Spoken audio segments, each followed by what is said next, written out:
إن الحمد لله نحمده ونستعينه ونستغفره ونتوب إليه ونستهدي ونعوذ بالله من شرور أنفسنا ومن سيئات أعمالنا من يهده الله فلا مضل له ومن يضلل فلا هادي له أشهد أن لا إله إلا الله وحده لا شريك له وأشهد أن محمدا عبده ورسوله اللهم صل على نبينا محمد وعلى آله وصحبه ومن تبعهم بإحسان إلى يوم الدين أما بعد Ma'asyiral muslimin wal muslimat, hadirin wal hadirat, rahimani wa rahimakumullah.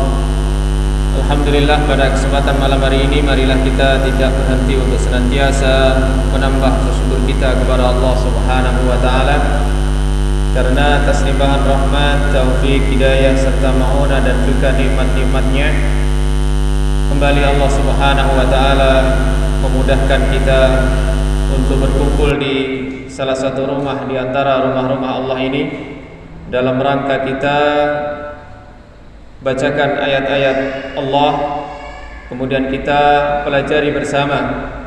Mudah-mudahan Allah Subhanahu wa taala sebagaimana janjinya akan menurunkan sakinah, ketenangan ke dalam hati kita dan kita pun senantiasa diliputi oleh rahmah kasih sayangnya.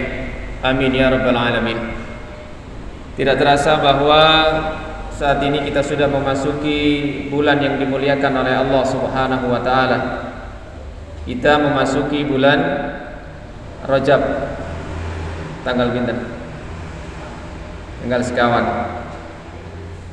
Bulan Rajab termasuk di antara al-ashhurul hurum, bulan-bulan yang dimuliakan oleh Allah Subhanahu wa taala.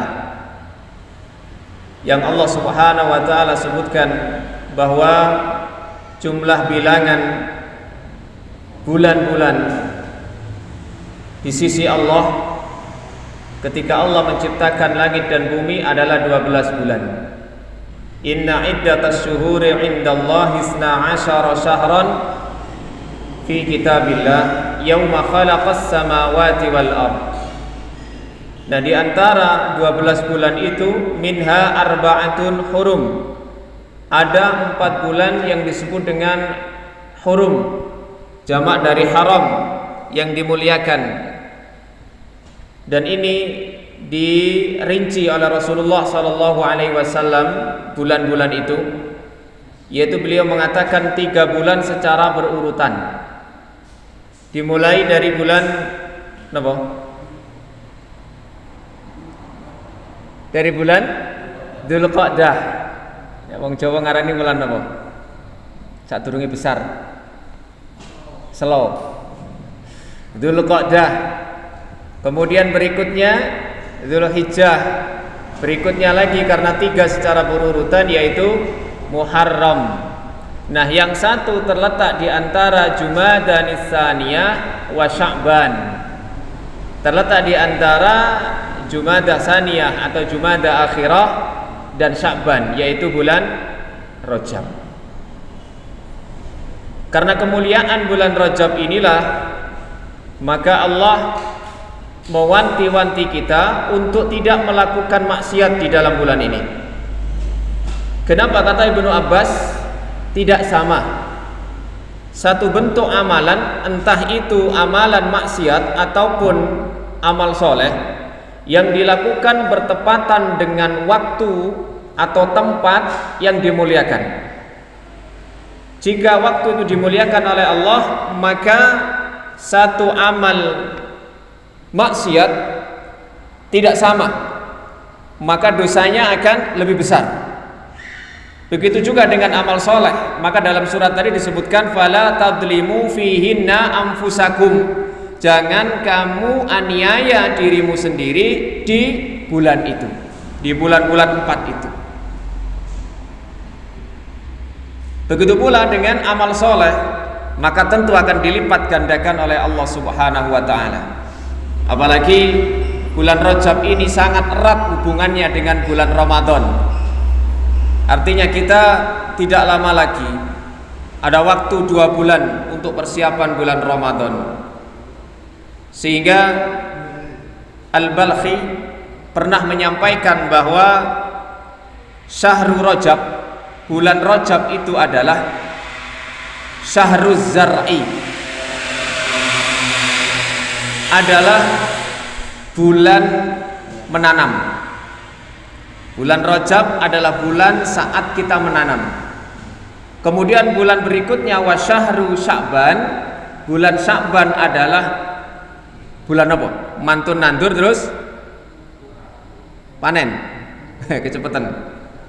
Setelah menanam syahru Saqyi Zar'i, bulan mengairi, merawat tanaman tersebut. Baru wa syahru Ramadan, syahru Hasadiz Zar'i. Baru bulan Ramadan adalah bulan panennya tanaman kita.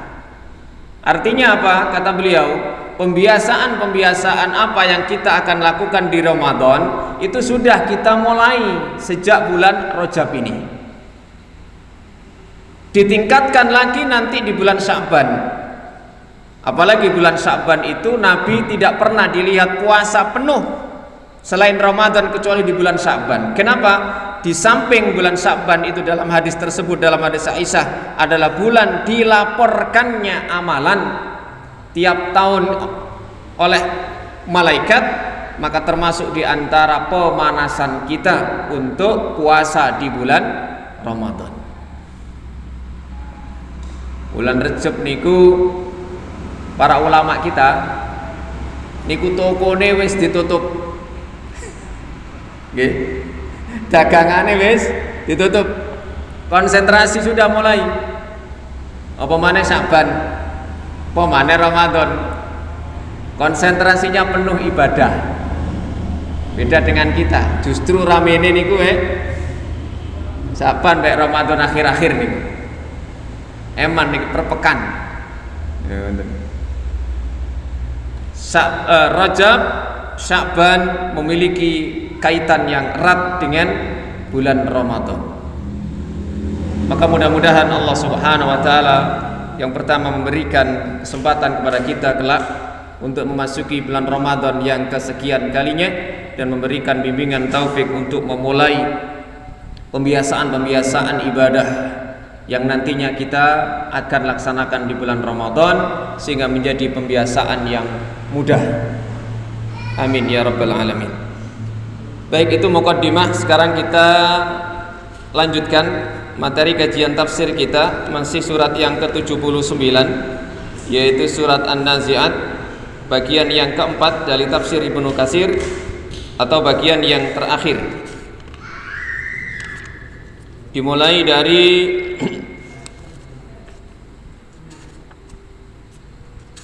ayat yang ke-34 sampai 46. Kita baca terlebih dahulu ayatnya. A'udzu billahi minasyaitonir rajim. Fa idza ja'atit tammatul kubra yauma yatadhakkarul insanu ma sa'a wa burrizatil jahimu liman yara fa amma man tagha wa asaral hayatad dunya fa innal jahima hiyal ma'wa wa amma man khafa maqama rabbih wa nahan nafsa 'anil hawa fa innal jannata hiyal ma'wa يسألونك عن الساعة أيان مرساها فيما أنت من ذكراها إلى ربك منتهاها إنما أنت منذر من يخشاها كأنهم يوم يرونها لم يلبثوا إلا عشية أو ضحاها فإذا جاءت mongko nalikane wis teka at-tammatu niki nek cara Jawane pake wuh al-kubra kang gedhe. Apabila telah datang, cara terjemahan bahasa Indonesia mungkin malapetaka, mara bahaya yang besar. Yauma yatadzakkarul insanu, pada hari itu manusia akan mengingat. ma sa'a, apa yang telah dia usahakan. Wa burrizatil jahimu, dan ditampakkan al-jahim, liman yara, bagi orang yang melihat. Fa amma man tagha, maka adapun orang yang lacut. Nah, lacut niku riyen kepanjangane napa lacut niku? Olone keblacut nggih. Adapun orang yang melampaui batas, tagha wa asaral hayatad dunya, dan mementingkan kehidupan dunia, fa innal jahima, maka sesungguhnya neraka jahim, hiyal ma'wa, ia adalah tempat kembalinya, tempat tinggalnya. Wa amma man khafa, adapun orang yang takut, maqama rabbih, kedudukan Rabbnya, kedudukan Tuhannya, wa nahan nafsa, dan menahan hawa nafsunya, anil hawa, dari keinginan-keinginan yang maksiat, fa innal jannata hiyal ma'wa, maka sesungguhnya surga ia adalah tempat kembalinya. Kita baca sampai ini dulu terjemahannya, sampai ayat 41. Al-Hafidz Ibnu Katsir rahimahullah, beliau menyampaikan yaqulu ta'ala, Allah Ta'ala berfirman, fa idza ja'atit tammatul kubra, maka apabila telah datang malapetaka, mara bahaya yang besar, wa huwa yaumul qiyamah, dan yang dimaksud at-tammatul kubra adalah hari kiamat, tidak ada yang lain. Qala Ibnu Abbas, Ibnu Abbas pun mengatakannya, summiyat bidzalika, kenapa hari kiamat itu disebut dengan at-tammah? Li'annaha tatummu ala kulli amrin ha'ilin mufaddiin. Kenapa? Karena ia menjadikan setiap perkara yang mengagetkan dan juga membuat orang mufaddi, terhina, dan juga akan merasa terbelalak. Ayat ini ada hubungan dengan ayat-ayat sebelumnya. Kalau ayat-ayat sebelumnya di bagian yang ketiga, Allah Subhanahu wa ta'ala menceritakan tentang bagaimana Allah menciptakan kita dengan membandingkan Allah menciptakan langit dan bumi. A antum asaddu khalqan amis sama, banaha. Kemudian juga Allah menceritakan tentang bumi ini Allah ciptakan setelah Allah hamparkan, Allah keluarkan mata airnya, Allah keluarkan, tumbuhkan tanaman-tanamannya, gunung-gunungnya Allah tancapkan, sehingga bumi ini menjadi tempat yang paling nyaman untuk kita tinggali, termasuk untuk mata'an lakum wali an'amikum, sebagai tempat yang nyaman bagi kalian wahai manusia dan juga hewan ternak kalian. Tetapi kalau sampai sudah datang hari kiamat, nah ini hubungannya, fa idza ja'atit tammatul kubra, apa yang sudah Allah ciptakan berupa langit, bumi, termasuk manusia seluruhnya, makhluk seluruhnya, kalau sudah datang hari kiamat, fa idza ja'atit tammatul kubra, kama qala ta'ala was-sa'atu adha wa amar, dalam surat Al-Qamar ayat 46. Hari kiamat itu lebih dahsyat dan lebih pahit kondisinya.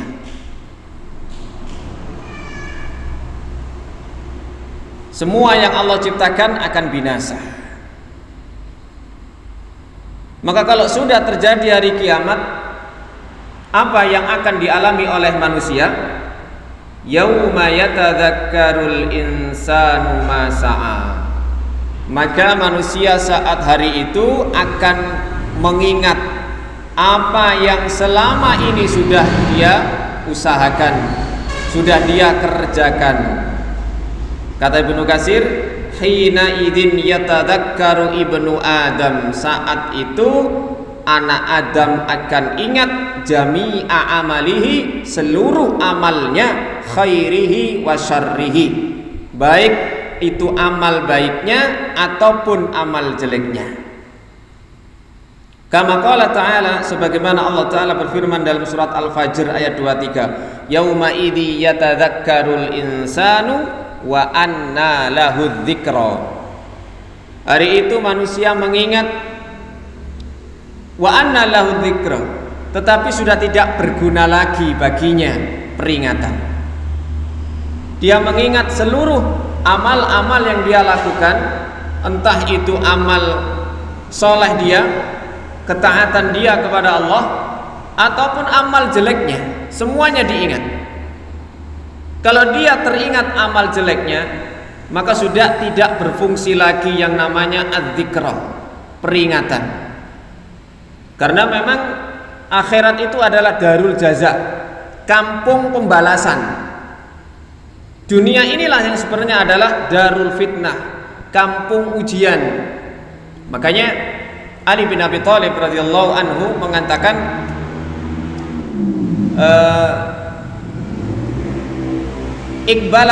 iqbalatil akhiratu mukbilatan. Kita itu mudbiratan. Kita itu setiap saat, setiap waktu mudbiratan akhirah. Meninggalkan dunia dan menyongsong akhirat. Walikullin minhuma banun. Nah, dunia dan akhirat itu memiliki anak. Irtahalatid dunya mudbiratan wartahalatil akhiratu muqbilatan.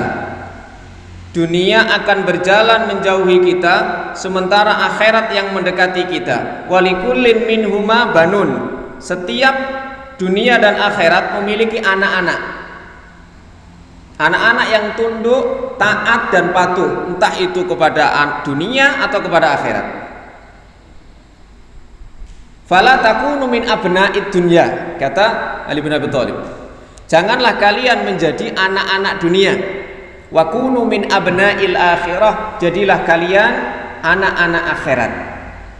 Al yauma, kata beliau, hari ini amalun wala hisab. Masih ada amalan, belum ada perhitungan. Wa ghadan, besok kalau kita sudah meninggal, fase akhirat pertama kita, maka hisabun wala amal, yang ada adalah perhitungan amalan, sudah tidak ada kesempatan beramal. Maka seiring perjalanan waktu, kalau saat ini kita memasuki secara Masehi tahun baru, ya, maka semakin sedikit dan jatah kita di dunia ini semakin cepat. Secara angka umur kita bisa jadi bertambah. Kalau usia kita di atas 30, maka berarti usia kita sebenarnya 31 tahun Hijriah. Kalau usia kita 60, maka secara Hijriah usia kita 62. Karena setiap 30 itu akan berbanding 1 tahun lagi ketika Hijriah. Makanya Ashabul Kahfi itu 300 ditambah 9, 300 Masehinya, Hijriahnya 9 tahun ketika ada di gua dalam kondisi Allah tidurkan itu. Manusia akan mengingat ketika hari kiamat, tapi sudah tidak berguna lagi peringatan. Karena peringatan itu bisa berguna ketika manusia masih hidup di dunia, nyawa belum di tenggorokan. Nah, kalau sudah seperti itu, manusia mengingat semua apa yang dia kerjakan, maka tahap berikutnya Allah wa burrizatil jahimu liman yara. Ai udhirat. Burrizat ai udhirat, ditampakkan, diketokaken linnadhirin, bagi orang-orang yang melihat. Faro'ahan nasu ayanan, maka manusia akan melihat neraka jahim saat itu dengan mata telanjang. Kelihatan betul. Sama dengan surat Al-Fajr juga. Napa? Waji'a yauma idzim bi jahannam. Didatangkan juga neraka jahanam itu. Maka sampai Nabi SAW menggambarkan neraka jahanam itu laha sab'una alfa zimamin. Neraka jahanam itu memiliki 70.000 tali kekang. Jadi gadah tali sing jumlahe 70.000. Wa ma'akulli zimamin sab'una alfa malakin yajurrunaha. Dan setiap tali yang jumlahnya 70.000 itu ditarik juga oleh malaikat yang jumlahnya pinten? 70.000 juga. Berarti pinten jumlah malaikat sing geret neraka jahim atau neraka jahanam. 70.000 ping 70.000. 70.000 nule 4 berarti engko dadi nule 8. 49 tambah 08. Niku jumlah malaikat sing nyeret neraka, dan itu ditampakkan betul oleh Allah Subhanahu wa taala. Semuanya bisa melihat. Ada hadis qudsi. Allah Subhanahu wa taala memiliki malaikah sayyahun, malaikat yang keliling di muka bumi ini.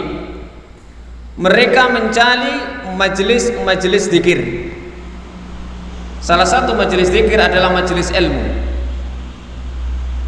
Jika ada majelis ilmu, maka mereka akan mampir.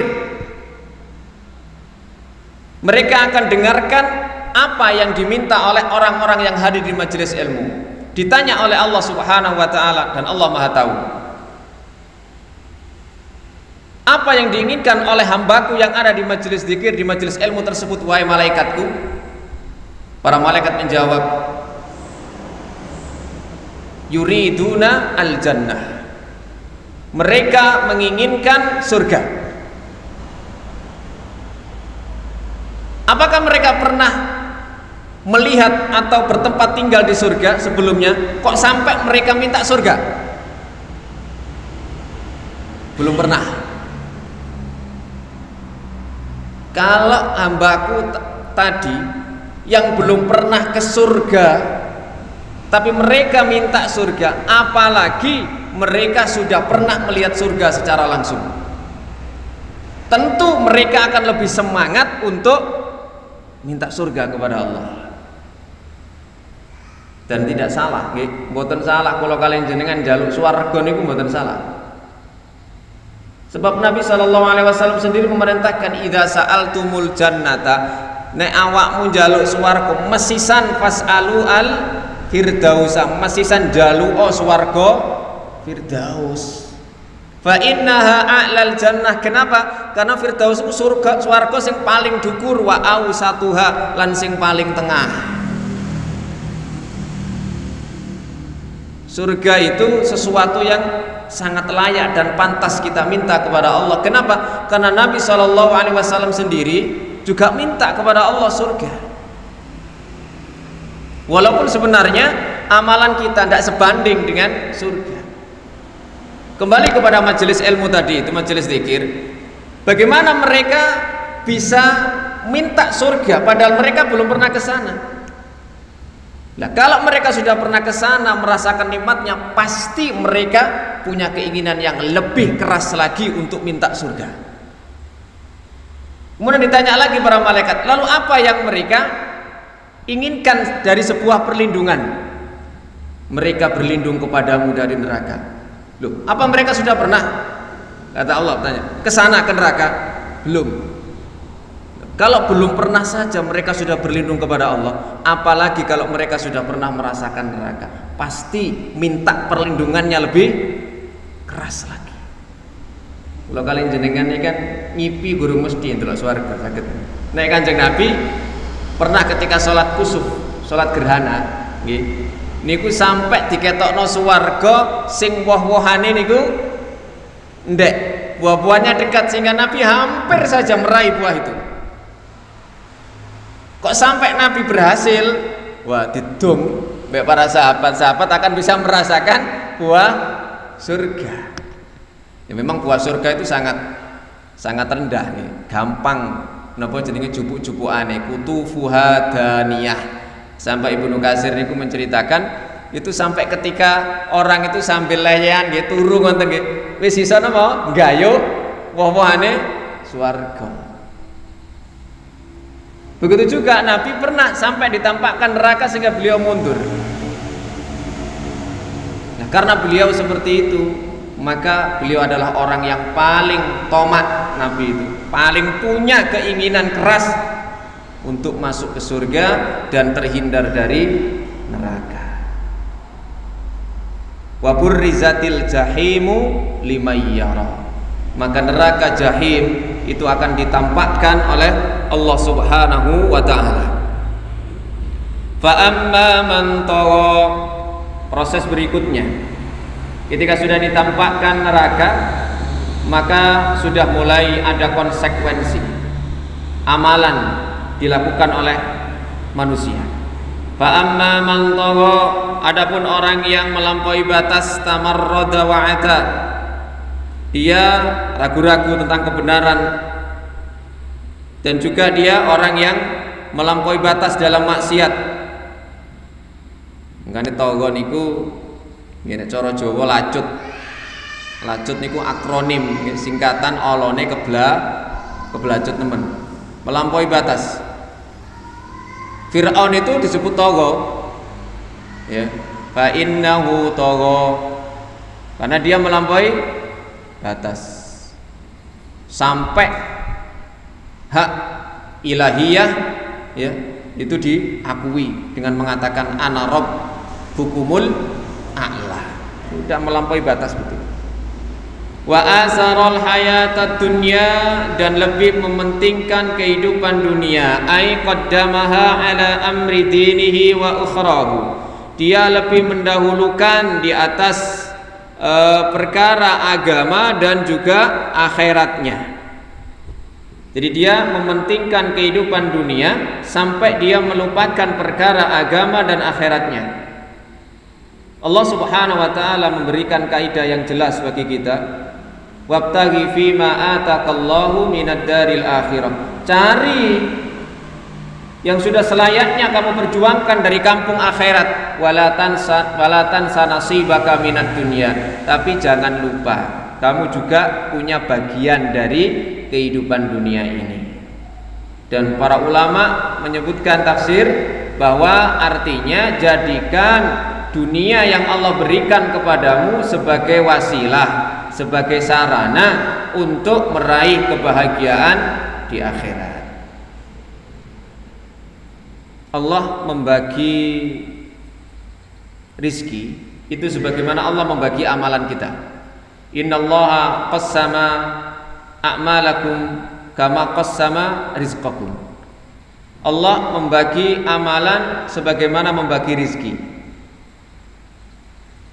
Artinya dari bagian dunia kita di dunia ini Allah berikan sesuai dengan ketentuan yang Allah takdirkan. Ada orang yang diberi bagian dunia sedikit, tapi kemudian dia diberi ilmu akhirat.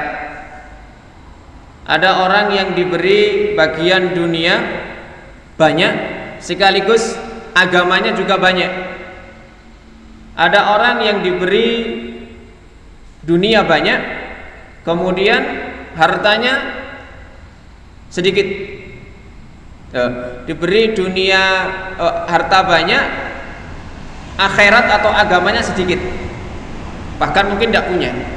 Ada orang yang sudah harta dunia nggak diberi, ilmu juga tidak diberi. Maka orang yang beruntung tadi adalah dua golongan. Yang pertama, dia tidak diberi harta banyak, tapi dia diberi ilmu, sehingga ilmunya ini menuntun dia ketika Allah Subhanahu wa taala menguji dia dengan harta yang Allah batasi. Nah, orang yang diberi harta yang banyak, ilmu yang banyak, maka harta ini akan ditasarrufkan, akan dikeluarkan, didistribusikan dalam kebaikan. Salah seorang sahabat itu pernah ketika mendapatkan harta rampasan perang menolak. Wahai Rasulullah, saya perang itu bukan itu tujuan saya. Bukan untuk mendapatkan ghanimah, harta rampasan perang. Saya perang lillahi ta'ala, untuk menegakkan kalimat Allah. Apa kata Rasulullah sallallahu alaihi wasallam? Sesungguhnya orang itu tidak masalah kalau dia tidak meminta kemudian diberi, dan ini memang sudah jatahmu. Dan kamu orang yang baik, kata beliau. Harta terbaik adalah yang dimiliki oleh orang yang terbaik. Harta yang terbaik adalah ketika harta itu dimiliki oleh orang yang terbaik. Terbaik agamanya. Sehingga kalau seseorang itu baik agamanya sekaligus dititipi oleh Allah harta yang banyak, maka insya Allah harta itu tentu akan disalurkan, dikeluarkan dalam hal kebaikan. Maka seperti Nabi Sulaiman alaihissalam, itu hartanya banyak, tapi dia orang yang paling zuhud. Para sahabat, ya, itu kalau mereka infak, ketika Rasulullah SAW memobilisasi kaum muslimin untuk berinfak, maka mereka berlomba-lomba. Utsman bin Affan, Abdurrahman bin Auf, Abu Bakar, Umar, ya. Mereka adalah orang-orang yang ketika Allah berikan harta, maka mereka infakkan. Ada yang sampai seperti Abu Bakar seluruh hartanya. Kenapa? Karena harta itu dipegang oleh orang yang baik, orang terbaik. Wa asarul hayatad dunya, orang yang melampaui batas dan juga lebih mementingkan kehidupan dunia tadi, mendahulukan, mementingkan dibandingkan perkara agama dan akhiratnya, maka apa konsekuensinya? Fa innal jahima hiyal ma'wa, maka sesungguhnya neraka jahim adalah tempat kembalinya. Kalau tadi sudah ditampakkan, maka itu loh balasannya, neraka jahim yang diperlihatkan tadi untuk orang yang tagha wa asarul hayatad dunya. Ai fa inna masyarahu ilal jahim wa inna mat'amahu minaz zaqqum wa mashrabuhu minal hamim. Tempat kembalinya adalah neraka jahim, kata Ibnu Katsir. Makanannya adalah zaqqum. Zaqqum itu makanan penduduk neraka. Famaliuna minhal butun, di mana makanan ini tidak akan bisa membuat perut kenyang, bahkan malah menjadikan perut ini akan berodol. To'amul asim, makanan orang yang banyak dosanya. Orang-orang di neraka punya makanan. Salah satu makanannya adalah buah dari pohon yang disebut dengan zakum. Wah, ini ada yang mencoba untuk apa ya, nyocok-nyocok no ya. Pohon zakum, coba sampean browsing ya. Buahnya mirip kayak tengkorak. Wah, ini pohon zakum, pohon neraka. Kemudian juga wa masrabuhu, minuman mereka minal hamim, dari air yang sangat panas, sehingga ketika minum itu tidak menjadikan hilang dahaga mereka, malah justru usus mereka wa qatta'a am'a'ahum, memutus usus-usus mereka. Dan itu terus sampai mereka menyeru kepada penduduk surga agar penduduk surga minta kepada Allah 1 hari saja siksa ditangguhkan dan diberi air walaupun seteguk untuk minum. Dan itu semuanya diharamkan oleh Allah Subhanahu wa taala. Fa innal jahima hiyal ma'wa. Na'udzubillahi min adzabil jahim. Rasulullah sallallahu alaihi wasallam itu ketika membaca ayat ada azab seperti ini, beliau diam sejenak minta perlindungan. Dan ini disaksikan sendiri oleh Ibnu Mas'ud. Ketika Ibnu Mas'ud itu ikut sholat malam makmum kepada Nabi sallallahu alaihi wasallam, itu yang dibaca ratusan ayat, bahkan Al-Baqarah, kemudian setelah itu An-Nisa, baru Ali Imran, dan beliau bacanya mutarassilatan, pelan-pelan. Wa idza marra bi ayati rahmatin sa'ala. Nabi itu kalau melewati ayat tentang rahmat, tentang surga, beliau diam dan minta memohon kepada Allah surga itu. Wa idza marra bi ayati adzabin, kalau melewati ayat tentang azab, beliau kemudian ta'awwadza, beliau minta perlindungan. Wa idza marra bi ayatin fiha tanzihullah, kalau melewati ayat pensucian nama Allah, maka beliau sabbaha, bertasbih. Kalau guru saya dulu mencontohkan di bimbingan sholat beliau, ayat tentang rahmat azab itu contohnya di surat An-Nazi'at ini. Wa amma man tagha wa asaral hayatad dunya fa innal jahima hiyal ma'wa. Itu diam sejenak, ya, mohon perlindungan. Allahumma inni a'udzubika min adzabik. Ya Allah, aku berlindung kepadamu dari azab-Mu. Cuman ini jarang kita praktikkan di dalam sholat maupun di luar sholat. Nah, ayat tentang rahmat berikutnya, wa amma man khafa maqama rabbih wa nahan nafsa 'anil hawa fa innal jannata hiyal ma'wa. Maka barang siapa, adapun orang yang takut kedudukan Rabbnya dan menahan hawa nafsunya, maka surga adalah tempat kembalinya. Kata Ibnu Katsir, khafal qiyama baina yadayillahi azza wajal.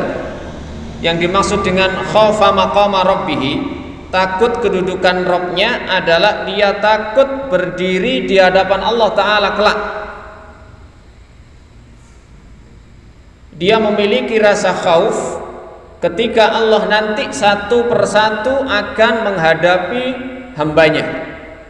Dan memang itu salah satu proses adegan yang pasti kita akan lalui kelak di akhirat, yaitu ketika Allah memanggil hamba-hambanya. Kalau orang yang beriman ketika dipanggil, dihadapkan di hadapan Allah, tidak ada penerjemah antara dia dengan Allah, maka Allah tutupi, tidak ada orang yang tahu. Itu orang yang beriman. Kemudian ditampakkan catatan-catatan amalannya. Bahkan di dalam hadis ditampakkan catatan amalannya yang buruk. Dan hamba ini selalu mengakui, nggih leres Gusti niku amalan kula. Sampai ketika orang ini merasa bahwa dirinya akan binasa karena banyaknya amal dosa yang Allah tampakkan, ditanya sama Allah, hal baqiya laka hasanah, apakah tersisa untukmu satu kebaikan? Boten Gusti. Jawabannya boten. Apa jawab Allah? Tidak, kamu masih punya. Apa? Yaitu kamu masih gondeli kalimat la ilaha illallah. Kemudian Allah Subhanahu wa taala berfirman, qad satartuha laka fid dunya. Ketika di dunia wis tak tutupi dosamu, gak ana wong roh.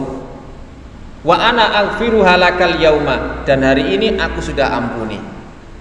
Itu orang beriman. Jadi mboten semerap cara rekaman nggih, sing elek-elek niku wau diputer, gak ana wong roh. Tapi kalau orang kafir, orang munafik, maka dia dipanggil di hadapan para makhluk yang lain, ditampakkan, oh iki lho wong yang mendustakan Allah dan Rasulnya, ala laknatullahi ala dzalimin. Kemudian diseru, ketahuilah mereka ini adalah orang-orang yang zalim. Kemudian wa khafa hukmallahi fihi, dan dia takut hukum Allah di dalamnya, hukuman Allah di dalamnya. Wa naha nafsahu an hawaha, kemudian dia menahan dirinya untuk tidak melakukan maksiat. Waraddaha ila ta'ati maulahu, kemudian dia membimbingnya, mengembalikannya menuju ketaatan kepada Tuhannya, kepada penguasanya, yaitu Allah Subhanahu wa taala. Maka fa innal jannata hiyal ma'wa, surga adalah tempat kembalinya. Aimun qala buhu wa masiruhu wa marja'uhu ilal jannah al-faiha, menuju surga yang penuh dengan kenikmatan, surga yang sangat luas. Jadi kalau yang pertama tadi tentang azab, yang kedua tentang rahmah. Fa innal jannata hiyal ma'wa. Kira-kira doanya apa kalau diam sejenak? Allahumma ja'alil jannata ma'waya. Ya Allah, jadikan surga sebagai tempat kembaliku, tempat tinggalku. Niki match cocok nggih. Nek maca ayat tentang azab nggih mendel njaluk perlindungan. Nek maca tentang ayat rahmat nggih mendel njaluk rahmat niku wae. Nek maca ayat temriku enten tanzihullah, pencucian Allah, nama Allah, maka bertasbih. Contohnya napa? Tentang perintah mensucikan nama Allah. Surat Al-A'la ayat pertama. Ya napa ini? Sabbihisma rabbikal a'la. Kalimat perintah, sucikanlah nama Tuhanmu yang maha tinggi. Cocok niki nek misale kula jenengan mendel terus maca subhana rabbiyal a'la. Maha suci Allah yang maha tinggi. Itu kan cocok. Makanya beliau begitu. Wa idza marra bi ayatin fiha tanzillahi sabbaha. Cuma nggih mboten umum. Keranten mboten umum. Akhirnya napa? Mboten semerap. Napa kok mboten umum mboten semerap? Soale gak ero artine. Iki ayat apa? Iki ra ero pokoke. Pokoke ana wong maca enak ya wis. Nggih. Soale gak ero artine sehingga iki ayat tentang rahmat, apa ayat tentang nang kuwalik. Engko ayat tentang azab jaluk. Ayat rahmat perlindungan Mas. Nggih nek hukume nggih sunnah mawon nggih. Hukume niku sunnah. Tapi nggih sekali-kali ngerti nggih diamalno. Nggih. Terus wa amma man tawa wa asara al-hayata dunya fa innal jahima hiyal ma'wa. Wa amma man khafa maqama rabbih wa nahan nafsa 'anil hawa fa innal jannata hiyal ma'wa. Ayat tentang adab, ayat tentang rahmah. Summa qala ta'ala, nuli Allah Ta'ala dawuh yas'alunaka 'anis sa'ah. Mereka bertanya kepadamu Muhammad tentang as-sa'ah. Lah mantun nyeritakno kondisi kiamat, wong lak yo takon. Cerita kiamat kapan? Kan ngoten to. Pemana wong Badui wis bloko suto. Ya Muhammad mata sa'ah. Krungu Kanjeng Nabi cerita kiamat ngene-ngene. Cerita kapan ngene. Mata sa'ah. Nabi jawabnya apa? Balik takon. Wa ma'adatalah, kondo takon kapan kiamat, persiapanmu apa? Ayo. Takon kiamat, persiapanmu apa? Jawabannya apa? Mungkin emang Badui. Terus terang, kula mboten gak ada persiapan napa-napa Kanjeng Nabi. Ghairu anni, hanya saja uhibbullaha wa rasulah. Kula niki cinta dan Allah lan Rasulih. Wah, langsung Kanjeng Nabi dawuh napa? Anta ma'aman ahbabta. Ya wis ngono awakmu meneh nang akhirat dikumpulno bareng wong sing kok cintai. Wah, Ibnu Mas'ud masyaallah. Tidak ada satu ungkapan sejak saya masuk Islam yang lebih membuat saya bahagia kecuali ucapan Nabi sallallahu alaihi wasallam ini.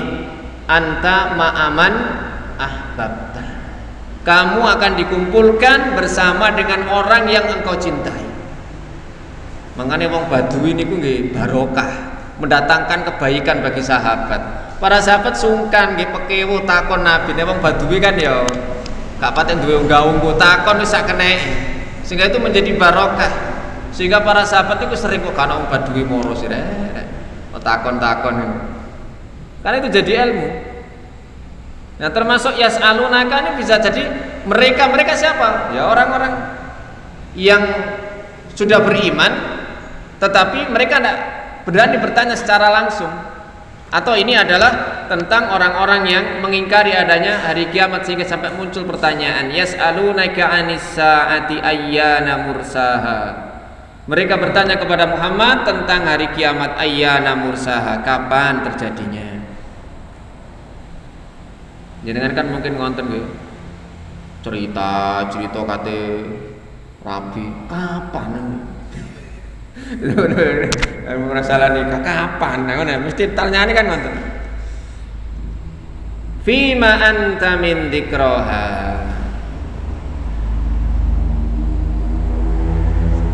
Siapa dirimu Muhammad dari menyebutkan peristiwa kiamat itu? Artinya beliau tidak punya pengetahuan. Kalau mereka bertanya kepadamu tentang yang lainnya, Allah beri jawaban. Yas'alunaka 'anil mahid. Mereka bertanya kepadamu tentang haid, wanita yang haid. Dijawab lengkap sama Allah. Yas'alunaka 'anil ahillah. Mereka bertanya kepadamu tentang bulan-bulan sabit. Lengkap jawabannya Allah. Tapi ketika yas'alunaka 'anis sa'ah, tentang kiamat, wis diprungkes. Fima anta min dzikraha. Siapa kamu bisa menyebutkan itu? Kamu hanya mengingatkan saja. Ila rabbika muntahaha, kepada Tuhanmu muntahaha, akhir perjalanan hidupmu, kembalimu. Kata Ibnu Katsir, ai laisa ilmuha ilaika. Ilmu itu tidak ada pada dirimu. Wala ila ahadin minal khalqi. Dan juga tidak ada ilmu tentang kiamat pada seorang pun dari makhluknya. Hadis Jibril itu malaikat Allah yang paling ngerti tentang firman-firman Allah, tentang apa yang Allah ucapkan. Dan Nabi SAW adalah Nabi Rasul yang paling ngerti dan paling berilmu. Tapi ketika ditanya dalam hadis Jibril itu, mal mas'ulu bi'a'lama minas sa'il, sing ditakoni ora luwih ngerti tinimbang sing takon. Berarti padha gak ngertine. Sing ditakoni ya gak ngerti, sing takon ya. Nah, yang ditanya tidak lebih tahu daripada yang bertanya. Wis padha gak ngertine Jibril. Macam gitu ya. Bal maradduha wa marja'uha ilallah. Yang jelas, nah akhirnya begitu ya. Tempat kembalinya itu ya kepada Allah, termasuk ilmunya Allah hanya yang mengerti, dan semua makhluknya juga akan kembali kepada Allah. Wis gak usah takon kiamat, sing jelas bali kula kalian jenengan niku dan Allah Subhanahu wa taala. Nek dinone memang disebutaken kali Nabi. Dina napa, Pak? Jumat napa? Una Jumat lagi. Mboten wis pokoke Jumat. Mangkane Kanjeng Nabi niku nek Jumat esuk subuh sing diwaca napa? Surat mboten ngimami niku lho. Subuh. Surat As-Sajdah nggih. Alif Lam Mim Tanzil, terus rakaat kedua surat Al-Insan atau Ad-Dahr. Niku soal isine kiamat. Dadi ngelingno. Bahkan di dalam hadis nek dina Jumat niku kewan-kewan niku padha kuwatir, wedi, gemeter. Nggih, jangan-jangan Jumat iki kiamat. Kewan-kewan iku sing gak kuwatir, gak gemeter iku. Kula kali jenengan nyawantai. Ora wis jelas-jelas dinane Jumat. Nggih. Tanda-tandane kathah nggih dipun sebataken kali Nabi. Fa huwal ladzi ya'lamu waqtaha 'ala at-ta'yin. Allah lah yang Maha tahu waktunya, ketentuan waktunya.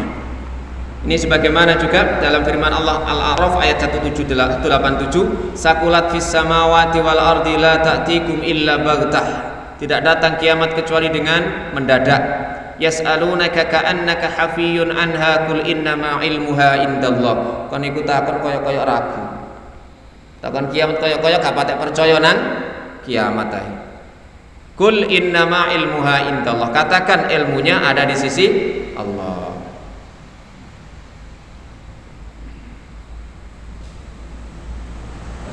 Waqala hahuna, dan Allah kemudian berfirman di sini, ila rabbika muntahaha wa lihadza lamma sa'ala Jibril Rasulullah sallallahu alaihi wasallam an waqti sa'ah qala mal mas'ulu anha bi'a'lama minas sa'il. Hadis Jibril tadi ya, ketika bertanya maka Nabi menjawab yang ditanya tentangnya tidak lebih tahu dari yang bertanya. Artinya sama-sama tidak tahu. Wa qauluhu ta'ala innama anta mundiru man yakhshaha. Muhammad, kamu itu hanyalah mundir, pemberi peringatan, cara Jawane meden-medeni, man yakhshaha, orang yang takut. Ai innama bi satu kali tundiran nasa wa tuhadziruhum min ba'sillahi wa adzabi. Sesungguhnya kamu diutus itu Muhammad untuk memberi peringatan orang manusia dan memberi peringatan mereka dari hukuman dan adabnya.